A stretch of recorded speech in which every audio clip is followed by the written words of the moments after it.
S90 brings the driver, the car, and the road together. It could be a winding coastal road, a long open highway, or your daily commute.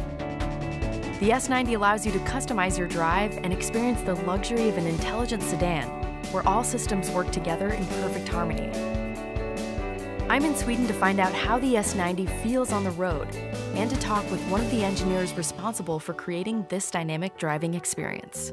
So tell me more about driving dynamics here with the S90. Driving dynamics is really everything you experience when you drive the car. Volvo has always been known for safety, and now with this new S90, we have a lot of power and luxury in the vehicle as well. We have a 4-cylinder strategy in the car, and it's very powerful, but it's not only powerful, it's also very responsive. And the way we develop the power, we do it intelligently through controlling different superchargers and turbochargers. That way, we don't have to compromise on efficiencies. Now, when I was driving the car, I really was able to feel the way it handled on the road and also experience the different drive modes. At Volvo, we believe the car should adapt to the driver. It's part of the design around you. But we also believe in simplifying people's lives. So you can make the car super adaptable and have a million options, and no one would choose them because they wouldn't find them in the menu. So we collected them all into one button on the center console, that beautiful little roller. Yeah, it was really simple, easy to use. So you select one of the modes and you start out in comfort. That's sort of daily usage. The car is at its most relaxed and comfortable.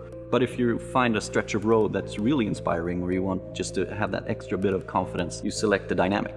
And when you do dynamic, you have the adaptive dampers firm up the suspension. The steering gives you a little bit more feel. The brake response changes and the engine response changes as well. And then you have the eco mode? That's right. It's the same driving dynamics as the comfort, except for the energy saving. You start the engine and stop the engine differently.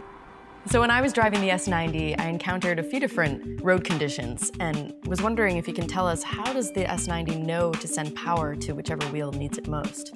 The unit that handles it is a Borg-Warner Generation 5 system. It detects slip or loss of grip on each individual tire, and it detects that several hundred times per second, and then it sends it to the tire that needs it most. Another benefit has to do with engine placement. We really squeezed the front wheels towards the front as far as we could, and that also was possible due to the geometry of the suspension. That enabled this long, beautiful hood. It is beautiful. Then we also have air spring suspension in the rear, so no matter how much you load it up, the car will stay the same height.